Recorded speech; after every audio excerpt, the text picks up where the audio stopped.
OMG, sold out. Kimi, naloka sa kanyang pabasar. 2 days lang, tumagal.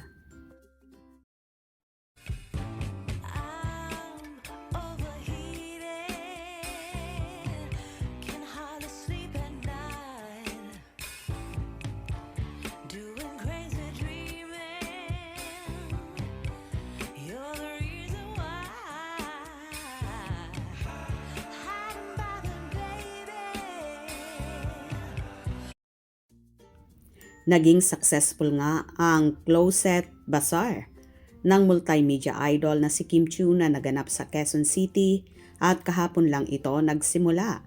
Pero nasimot agad ang dapat sanay 5 days ay nauwi lang sa 2 days. Sobra namang nanghihinayang ang iba na hindi nakaabot sa mga damit na yon ng dalaga na magaganda talaga at ang iba pa ay branded. Tuwang-tuwa naman ang ilang fan kung saan ipineflex pa nila ang mga nakuha nilang damit lalo na yung mga isinuot ni Chinita Princess sa What's Wrong with Secretary Kim at sa movie nilang My Love Will Make You Disappear. Samantala, nagbahagi naman si Kim sa kanyang Instagram account ng ilang kaganapan sa naturang pabasar na yon. Day 1 done. Kami ay mag-replenish lang. See you again tomorrow. Thank you so much. Hello po! Hi everyone!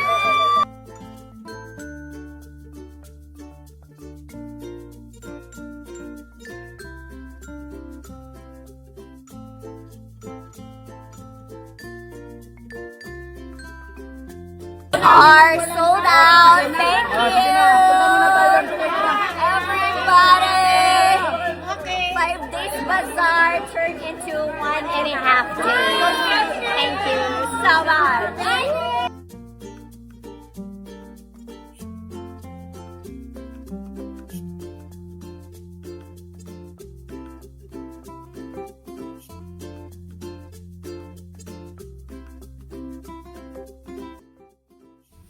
Hindi nga makapaniwala si Kimi na ganun lang kabilis maubos ang kanyang mga damit na kahit nga daw yung sanay pang weekends na ibebenta ay nailabas na rin nila.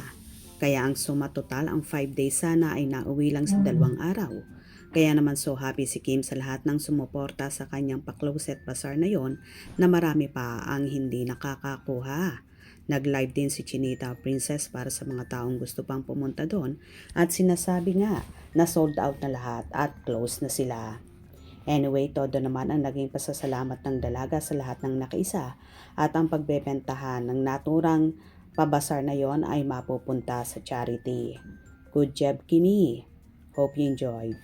Please subscribe for more info.